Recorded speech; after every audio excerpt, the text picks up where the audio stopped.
네 번째 주제인 공화 주제에서 가장 대표적인 첫 번째 마키아벨리의 글을 살펴보겠습니다. 마키아벨리가 이제 로마사에 대해서 그 책을 적었는데 그게 그 영어로는 온 리비라고 해서 그 리비가 리비우스라는 로마의 유명한 역사가입니다. 그러니까 리비우스가 이미 로마 그 기원전 뭐 27년, 기원 후 17년 이런 식의 예수님 태어나던 그 무렵쯤에 로마의 아주 강성하던 전성기의 역사가로 당시까지의 로마의 발전을 그 아주 긴 책으로 이제 역사를 적었는데 그 리비우스의 로마사를 가지고 다시 한번 여러 가지 주제에 관해서 논설을 펼친 것이 마키아벨리의 이제 리비우스 논고, 로마사 논고, 로마사론, 뭐 정량론 등등 여러 가지로 번역된 책입니다. 그 책의 그 일부입니다. 그래서 실제로 한번 굵은 글씨 된 두 번째 문단 살펴보겠습니다. 행운과 군사력이 로마의 국력의 기초였음은 부정할 수 없는 사실이다. 그러나 군사력이 있다는 것은 좋은 질서가 유지되어 있기 때문이고 또 군사력과 좋은 질서가 있는 곳에는 반드시 행운이 찾아올 것만 같이 여겨진다. 그러니까 로마는 그 위에 첫 문단을 보시면 내분이 계속된 공화국이므로 행운과 군사력이 보충하지 않았다면 대혼란의 구렁텅이에 빠져버렸을 것이다. 어떤 사람이 이렇게 말하는데 그 행운과 군사력은 마키아벨리가 분석할 때 처음에 뭐가 있었다는 겁니까? 좋은 질서가 있었다는 겁니다. 그게 첫 번째입니다. 이 문단에서. 그러나 두 번째는 좋은 질서가 뭐를 낳았습니까? 군사력을 낳았다고. 거기 첫째 줄에 군사력이 있다는 것은 그렇게 되어 있죠. 근데 세 번째는 그렇게 군사력과 좋은 질서가 있으면은 뭐가 찾아온다고요? 둘째 줄 끝에 행운이 찾아온다. 그렇게 됐어요. 그러니까 사람들이 로마는 군사력과 행운 없으면 망했을 거야. 그런데 마키아벨리는 좋은 질서가 있기 때문에 군사력이 있고 그래서 행운도 찾아왔다. 이렇게 이제 분석을 시작했습니다. 근데 그 좋은 질서는 그럼 어디서 나오냐? 자, 그건 이제 또 살펴보겠습니다. 귀족과 평민과의 불화를 비난의 대상으로 삼는 사람들은 내가 볼 때 로마의 자유를 가져오게 한 원인 자체에 대해 불평을 하고 있는 것이나 다름없다. 그러니까 이게 놀라운 통찰인데 우리가 흔히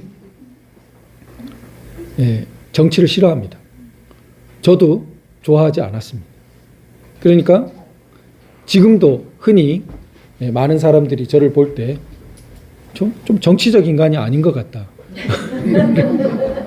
그래서 그때 말하는 의미의 정치, 그런 권력 정치에 가깝습니다. 그러니까 정치술 그런 자 그러면은 이 그 정치를 싫어하게 되는 많은 그 원인이 대체로 물어보면은 시장이나 이런 데서 흔히 듣는 말로 좀 그만 싸워라 이럽니다. 그래서 정말 싸우는 거 지겹다 그러고. 그런데 정치는 싸우게 되어 있습니다. 그게. 그러니까 만약에 싸울 일이 없다면 정치할 일도 없습니다. 그게 속성이. 근데 문제는 그러면은 정치는 원래 그런 거예요. 에서 끝날까? 그것도 석연치가 않습니다. 우리가 볼 때 분명히 싸우는데 굉장히 싫어하게 싸워요. 자, 그래서 그러면 싸움이 다 싫지 뭐 안 그런 싸움이 있나? 그게 지금 이게 마키아벨리입니다. 그러니까 귀족과 평민은 불화하게 돼 있어요. 아리스토텔레스도 보면은 어쨌습니까? 귀족, 부자의 부하고 빈민의 자유하고를 결부시키는 것이 법치적 민주정이고 그렇게 되는 나라가 도시국가가 잘 된다고 그랬습니다. 이미 그때에도 그 둘은 대립하고 있었고 어느 나라나 어느 사회나 이런 갈등 대립 없을 수가 없습니다. 그런데 자 마키아벨리는 불화가 혹은 밑에 보면 내분이라고도 표현합니다. 싸움, 갈등. 근데 그게 자유를 가져오게 한 원인 자체라고 그랬어요. 이상하다. 이거 어떻게 자유를 가져오게 하나?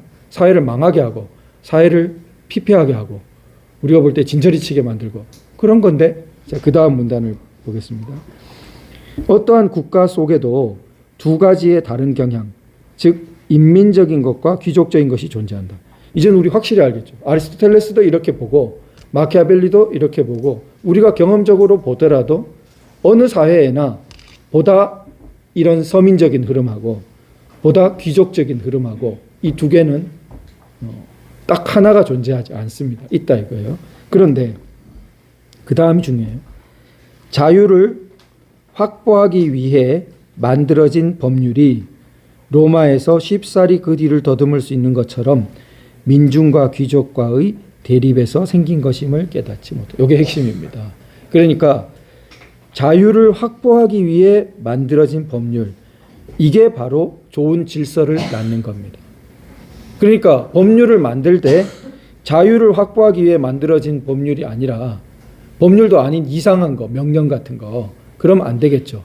그럼 질서가 안 나옵니다. 좋은 질서가 안 나옵니다. 좋은 질서는 자유를 확보하기 위해 만들어진 법률, 자유와 법률이 같이 있어요. 그럼 이런 자유 법률은 어디서 나와요? 하늘에서 뚝 떨어지거나 그냥 좋은 입법자가 나와서 생겨주는 게 아니라 갈등하고 싸우고 대립하던 데서, 그게 그럼 갈등과 대립과 싸움에 머물면은 그게 안 나오죠. 그것이 승화된 겁니다. 그러니까 우리가, 제가 인상적으로 듣는 말에 성경에 나온 이야기처럼 포도주, 이제 물이 포도주로 변했는데 부부가 결혼할 때는 뭐 씌인 듯이 포도주가, 그래서 씌인 듯이 포도주가 있는 거죠. 근데 떨어져요. 가나의 혼인잔치에서도 보듯이 포도주는 언젠가 안 떨어지는 부부가 없어. 떨어져요. 그 다음이 중요해요. 그러니까 떨어질 때 뭐라고 합니까? 뭐밖에 없어요? 물밖에 없어요. 그러니까 포도주인 줄 알았는데 물이네 이러고 싸웁니다. 그리고 물밖에 없다고 절망합니다. 그런데 성경은 그 다음 어떻게 됐습니까? 물이 뭐가 됐어요? 물이 포도주가 됐어요. 물이 포도주로 될 수 있는 게 부부의 3단계.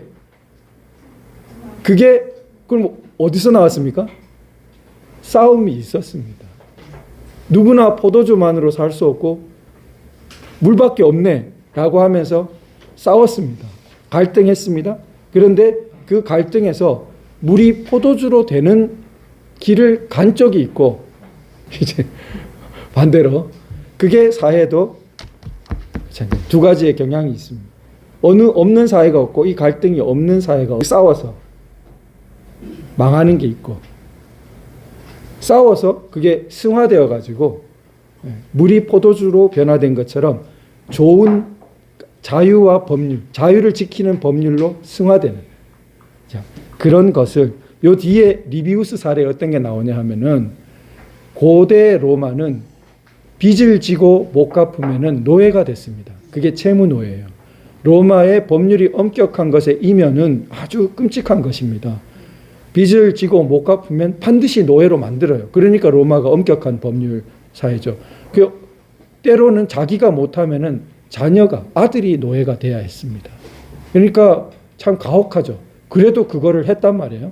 그런데 로마가 중간에 더 발전하면서 그 법률이 없어졌습니다.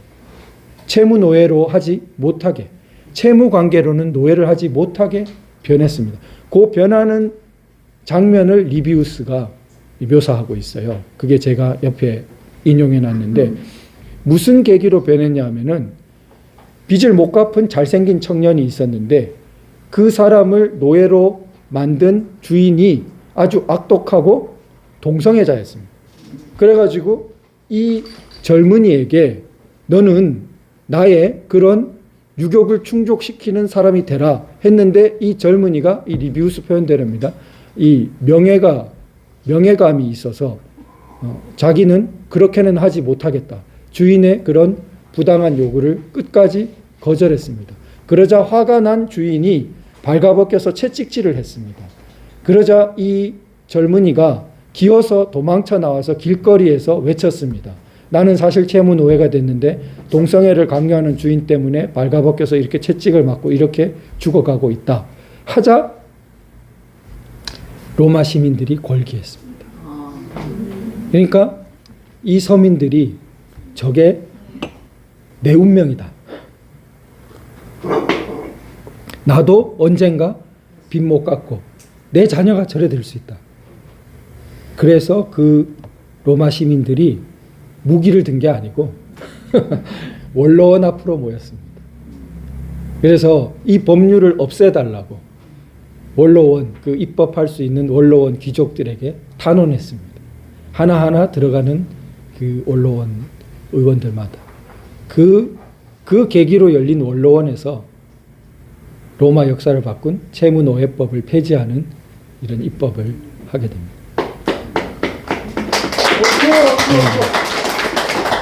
바로 그런 장면을 말하는 것입니다. 마키아벨리가 말하는 자유를 보호하는 법률로 승화된다는 것은 싸움이 없을 수 없는데 인간의 사회는 이상적이지 않아서 로마 같은 데도 채무노예 얼마나 끔찍합니까?